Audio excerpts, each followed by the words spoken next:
Los hijos de la noche, la partida de Yatero y el maquis granadino, por Francisco Ruiz Esteban.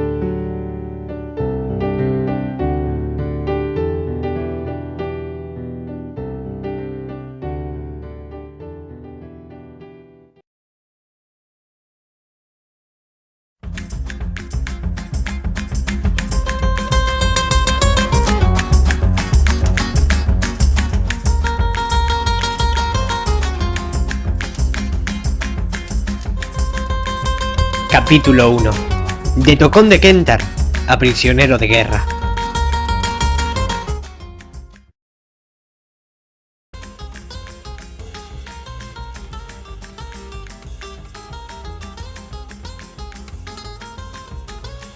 Nada más llegar a la pequeña localidad de Tocón de Kentar, anejo del municipio granadino de Kentar, a cualquier persona mayor de 60 años que se le pregunte si conoce a Yatero, espontáneamente comienza a relatar la vida de este conocido guerrillero.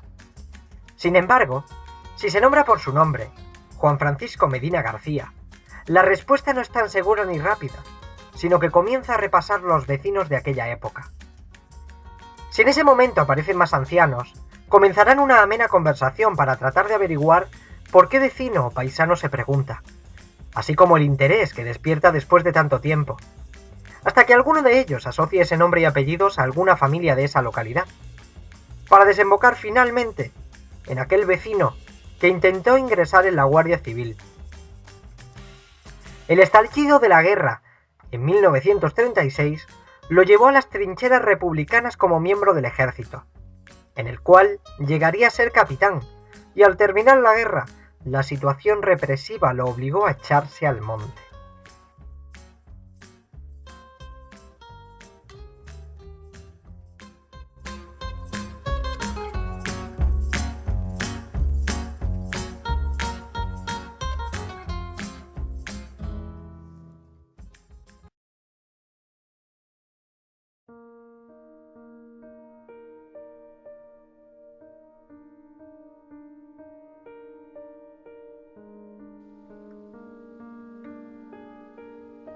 Francisco Medina García, Yatero, nació en esta pequeña localidad granadina, Tocón de Kentar, enclavada en plena Sierra Nevada.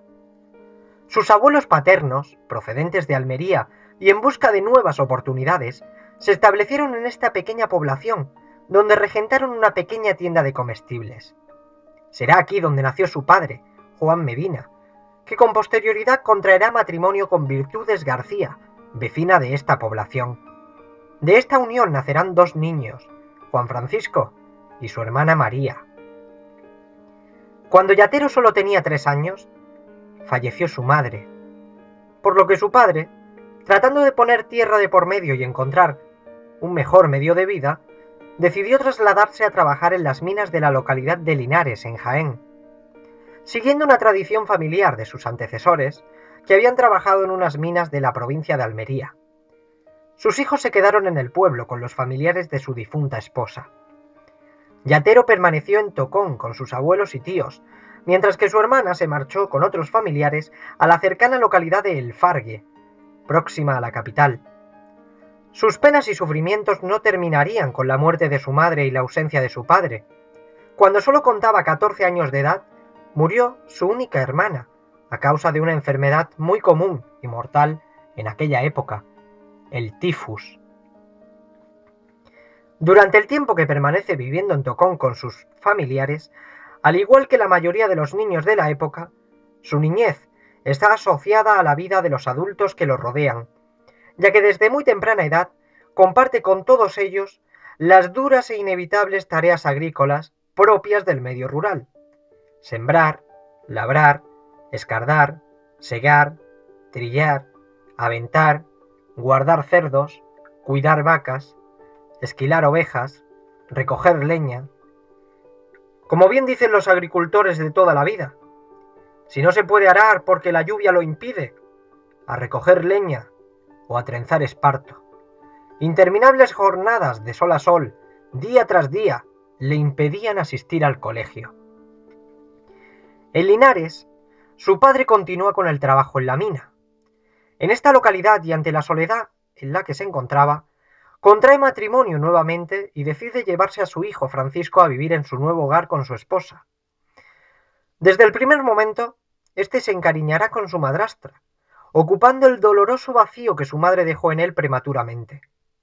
Al poco tiempo, su madrastra queda embarazada, pero desafortunadamente, una vez más, la desgracia irrumpe de forma violenta e inesperada en la nueva y apacible vida que habían iniciado.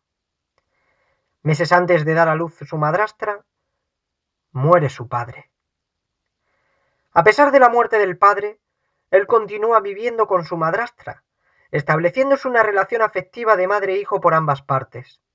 Sus familiares de Tocón le pide que vuelva con ellos, a lo que su madre adoptiva no se opone, porque comprende la postura de sus tíos, aunque ella insiste en que si él lo desea, se puede quedar con ella, ya que su ausencia aumentaría el dolor producido por la muerte de su esposo. Al poco tiempo Yatero vuelve a Tocón con una doble orfandad, una orfandad que volvería a sufrir después con la caída de la República, la derrota en la Guerra Civil, y luego con el abandono de la lucha guerrillera y su huida a Francia. Esta vuelta a Tocón se produce a la edad de 7 años, y aunque no tiene la posibilidad de asistir a la escuela, esto no será un impedimento para adquirir los conocimientos más elementales, gracias a uno de sus tíos y a un maestro de la localidad que no ejercía. Aprenderá a leer y a escribir por la tarde, después de haber realizado las tareas agrícolas y ganaderas. Su elemental formación la ampliará durante la permanencia en el servicio militar y posteriormente durante la Guerra Civil, en el periodo de formación como oficial del Ejército Republicano. Cuando solo contaba 16 años, conoce a la que sería su mujer, de 13 años de edad.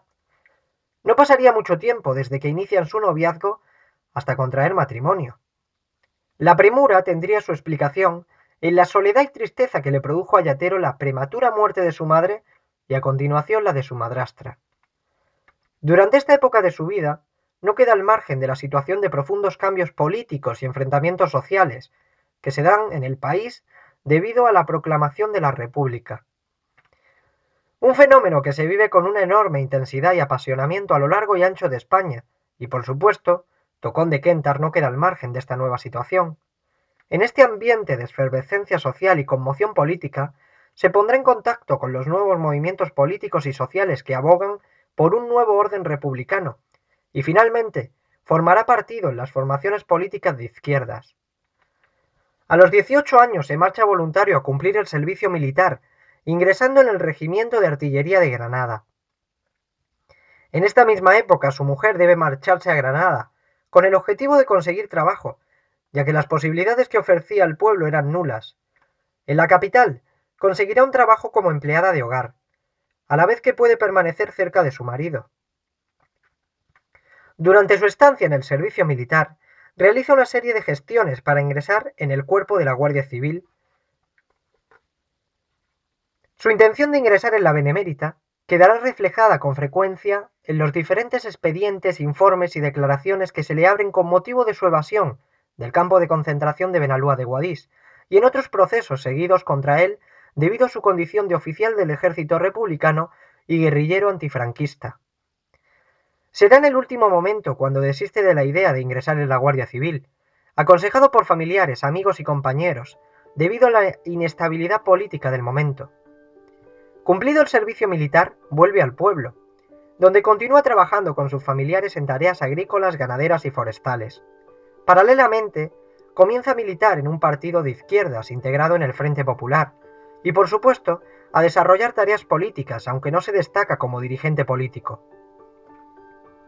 Una vez más, la nueva situación política que con tanta intensidad y turbulencia se vivía en el país, y que de una forma más sutil aparecía en Tocón de Quéntar, era un síntoma o preludio de que un nuevo gran acontecimiento amenazaba con quebrantar esa monotonía diaria y apacible de un pueblo de montaña.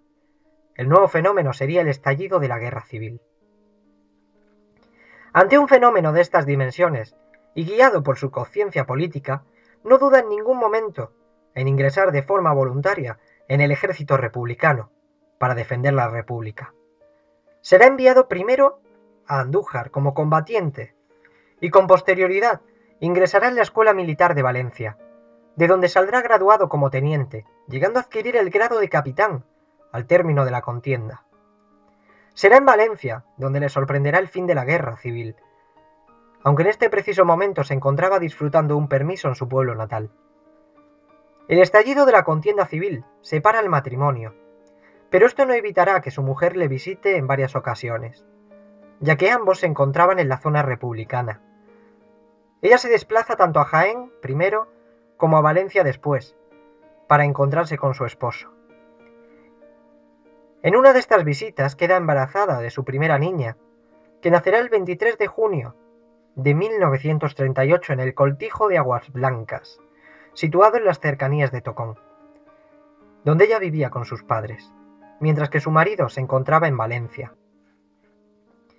Una vez obtenida la graduación como oficial, Yatero es destinado al frente en la provincia de Jaén, donde se reencontrará con su esposa y su pequeña recién nacida, a la que aún no conocía.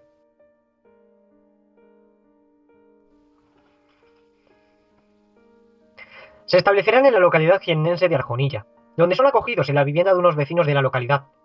Tras permanecer unos meses en esta comarca, es destinado nuevamente a la provincia de Valencia, y ella vuelve nuevamente con sus padres al Cortijo. La separación se prolongará hasta unos días antes del fin de la guerra civil. En estos días, Yatero vuelve a Tocón con unos días de permiso, y cuando se encontraba disfrutando de la vida familiar, el 29 de marzo se proclama el fin de la guerra. Ante lo incierto de la situación, decide permanecer en su domicilio, pero esta tranquilidad queda alterada al día siguiente, 30 de marzo de 1939, cuando se presentan en el Cortijo unos falangistas de la localidad cercana de La Peza, 3 hermanos apodados Los Lucas. Uno de ellos llegaría a ser alcalde de La Peza y moriría de forma accidentada en una pelea que mantuvo con el carnicero del pueblo a consecuencia de unos comentarios nada decorosos respecto a la mujer de este. Se entabló un forcejeo y el alcalde recibió varias puñaladas, que le ocasionarán la muerte, según mantienen en sus testimonios orales Juan Sánchez Gutiérrez, Manuel Máiquez y otros vecinos que prefieren mantener su identidad en el anonimato. Formaba parte del grupo un cuarto hombre, paisano de Yatero, destacado falangista de Tocón que durante la guerra civil se dedicaba a pasar personas de ideología de derechas de la zona republicana a la zona nacional, labor que realizaba tanto por ideología como por dinero. Este grupo de falange atribuye a Francisco Medina la muerte de un conocido derechoso de Kéntar, el tío Prao Montero, durante la República. Por este motivo, se presentan en el Molino de la Gitana, cercano a La Peza, propiedad de la familia Los Roseto, para los que trabajaban los padres de María, suegros de Yatero. Lo ocurrido, según la esposa de Yatero, quien presenció los hechos, es lo siguiente. Mi marido decidió quedarse con su familia y no marcharse al extranjero, como muchos otros dirigentes republicanos, ya que, como él me confesó, he luchado por una idea sin hacer daño a nadie. Por lo tanto, no tengo por qué huir, esconderme, ni arrepentirme de nada. Testimonio oral de María Martín González. Tras recogerle la pistola reglamentaria, Francisco Medina es detenido y trasladado a Guadix. Pero antes de partir de su domicilio, los falangistas pronuncian unas palabras amenazadoras. Ahora somos nosotros los que mandamos. Después de la detención, lo acusan del arresto y muerte de 2 vecinos de Kéntar, José Roldán y Rafael Sánchez, así como del asalto a la localidad de Kéntar el 23 de enero de 1937. Sobre estas acusaciones, los testimonios orales no fueron muy exactos. Se le acusó de dar muerte a un derechoso de Kéntar, apodado el tío Prao Montero, pero no estaba muy claro. Estos cargos quedan reflejados en el proceso que se le abre al ser detenido, y por ello es acusado de rebelión. En este proceso le imputan, junto a otros republicanos, la detención y muerte de estos vecinos, así como su participación en el asalto a Kéntar en enero de 1937. Testifican en el proceso los vecinos de Tocón y Kéntar, Juan González, José María Alcarría, Manuel González y Manuel Tebar. No todos los testimonios coincidieron. El primero de ellos, Juan González, declara sobre la conducta de Yatero durante la República diciendo que fue regular, y no sabe si tomó parte en el asesinato de los vecinos mencionados. Tiene conocimiento de que con otros vecinos lo apresan y los trasladan hasta Tocón, donde luego fueron fusilados, pero él no sabe si tomó parte o no en la ejecución. El segundo testigo, José María Alcarría, declara que Juan Francisco Medina intenta ingresar en la Guardia Civil y luego se fue al Ejército Rojo. Su conducta no había sido buena, ya que tomó parte en el primer asesinato y que en el segundo no lo sabía, aunque sí que toma parte en la detención. El tercer testigo, Manuel González, le atribuye mala conducta y declara que no vio cómo trajo al pueblo a uno de los derechosos en compañía de otros vecinos y después lo asesinaron, y añade: pero yo no puedo afirmar que él participara, ya que no lo vi, aunque se comentaba en el pueblo. Tampoco conozco si participó en el asalto al pueblo de Kentar, no lo vi. Se comentaba que sí. El cuarto testigo, Manuel Tebar, declara que su conducta era regular y cierto que Yatero participó en la detención, y añade: y se dice que también en el asesinato del primero de ellos, pero yo no puedo asegurarlo. Al día siguiente su familia comienza a buscarlo desesperadamente por toda la comarca y la capital, sin recibir información alguna sobre su paradero, sino diversas amenazas. Después de una semana de indagaciones, se enteran que estaba detenido en la localidad de Guadix,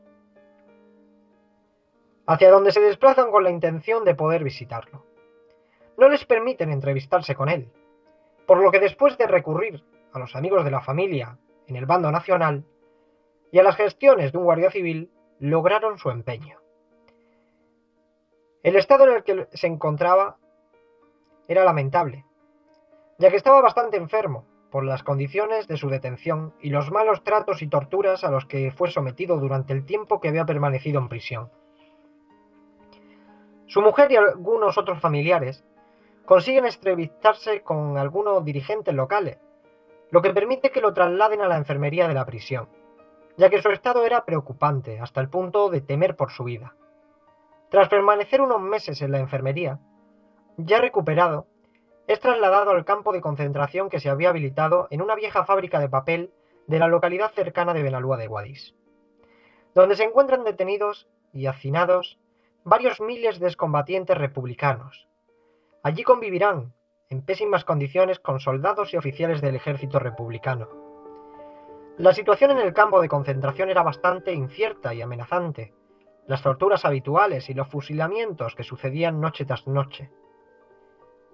Sobre las condiciones de vida en el campo de concentración y la estancia de Yatero en el mismo, incide el testimonio oral del vecino de Kentar, Manuel Torrecillas Aranda, que coincidió con Yatero.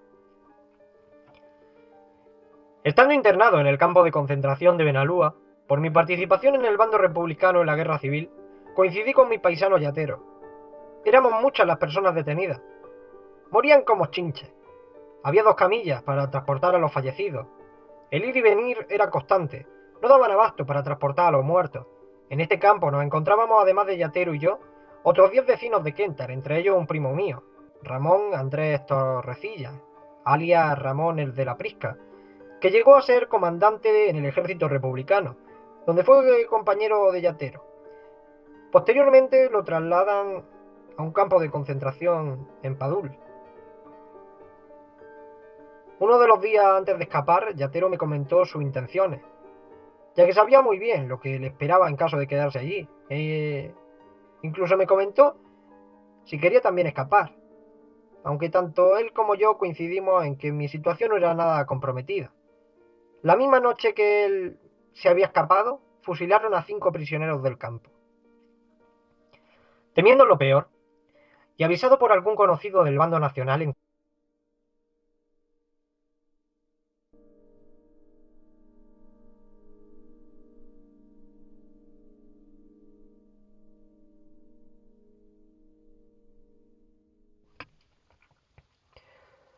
Temiendo lo peor, y avisado por algún conocido del bando nacional, en compañía de otros compañeros, 3 de Granada y 1 de Guadix, comienzan a preparar la huida. La evasión es posible gracias a las ayudas que reciben del comerciante que suministraba los víveres al campo de concentración y a algunos milicianos falangistas amigos de la familia, que le aconsejaron que se escapasen lo más pronto posible para evitar ser fusilados, e intentarse alcanzar la frontera francesa. Al parecer, uno de estos milicianos falangistas no comulgaba con los métodos utilizados por el régimen, así como la orientación tomada, por lo que decide desertar y marcharse a Francia. Para esta huida, la clave fue la colaboración de uno de los milicianos falangistas que se encontraba en guardia y le facilitó la fuga. En referencia a este hecho, es muy esclarecedor el testimonio oral de la mujer de Yatero. Con la ayuda de un joven soldado, mi marido pudo escapar. Pero no puedo dar el nombre del muchacho porque me hizo jurar por su padre y por sus 2 hermanos fusilados que jamás lo nombraría. Y el de Manuel Máiquez y José, vecinos de La Peza. De niño vivía y trabajaba con mi familia en varios cortijos alrededor de La Peza y Tocón. Aún mantengo vivos recuerdos de cuando Yatero y su gente nos visitaban en el cortijo pidiendo comida para sobrevivir. En cuanto a su evasión del campo de concentración, durante la guerra civil en la localidad de Tocón, apresaron unos nacionales, a los que querían encarcelar e incluso ejecutar. Ante esta situación, Yatero intercede para que los dejen en libertad. Uno de estos coincidirá con Yatero a la vuelta de unos años en el campo de concentración de Benalúa de Guadix, donde ejerce como teniente de la Guardia Civil. Contacta con Yatero y en agradecimiento por lo que hizo por él cuando fue apresado por los republicanos en las cercanías de Tocón de Quentar, le aconseja y le ayuda a que escape antes de ser fusilado. De esta forma, Yatero logra escapar el 4 de junio de 1939 en compañía de 4 presos más, entre ellos Francisco Cruz Martínez, vecino de Guadix, de 28 años de edad. Tras su escapada y después de caminar toda la noche campo a través y permanecer oculto durante el día para evitar ser detenido, se presenta en el cortijo de Aguas Blancas, donde se encontraba su mujer y los padres de esta. Tras permanecer un día escondido en el cortijo con su familia, decide marcharse al monte, donde permanece de un lado a otro, cautelosamente, observando la situación día tras día y manteniendo contactos esporádicos con los agricultores, ganaderos, leñadores y recogedores de esparto y plantas aromáticas que le ayudan a sobrevivir mediante el suministro de comida y le informan de la situación que se vive en la zona. De estos primeros momentos en el monte como huido, dan fe los testimonios orales de Juan Sánchez Gutiérrez y Eugenio Martín González, vecinos de Quentar. Era la época en la que se recolectaba el esparto. Estando arrancando el esparto se nos aparece el Yatero. Al momento lo reconocimos, lo saludamos y después de unos minutos se puso a arrancar esparto con nosotros. Con anterioridad nos preguntó quiénes componíamos la cuadrilla y cuál era la situación en los alrededores. Después de un rato arrancando esparto y compartir la poca comida que llevábamos, cada uno más se despidió adentrándose en la montaña. De la situación de soledad y miedo por la que pasan unos y otros, nos habla Manuel Torrecillas Aranda. A los pocos días de la huida de Yatero me sueltan y caminando tardé 4 días en llegar al cortijo de la Ría, en el término municipal de Viedma, a 20 kilómetros. No podía caminar, ya que me encontraba totalmente agotado y hambriento. Al cabo de 2 meses me encontré con Yatero en el cortijo polvorista. Al vernos nos abrazamos y después de saludarnos le comenté: menos mal que te escapaste. Las ejecuciones continuaron y se incrementaron. Él estaba muy asustado y nervioso. Se mantenía escondido en el monte, aunque en algunas ocasiones visitaba a su familia y ésta le suministraba comida. La situación en aquellos momentos era muy confusa. ya que la persecución y la caza del maqui aún no había comenzado. Posteriormente lo vería con Salcedo, y con frecuencia en compañía de unos 12 o 15 guerrilleros más. En más de una ocasión que nos encontrábamos, charlábamos, y yo insistidamente le pedía por favor que no frecuentase mi cortijo, puesto que él sabía muy bien lo que nos podía ocurrir si descubrían estos contactos, ya que como él bien sabía, nada más producirse el alzamiento, mi familia tuvo que irse de Quentas para no tener problemas, pues en el pueblo fusilaron a 25 o 30 personas en los primeros días del alzamiento militar. Yatero me contestó: no tienes por qué preocuparte, sabemos muy bien que el mero hecho de estar aquí juntos te puede crear graves problemas.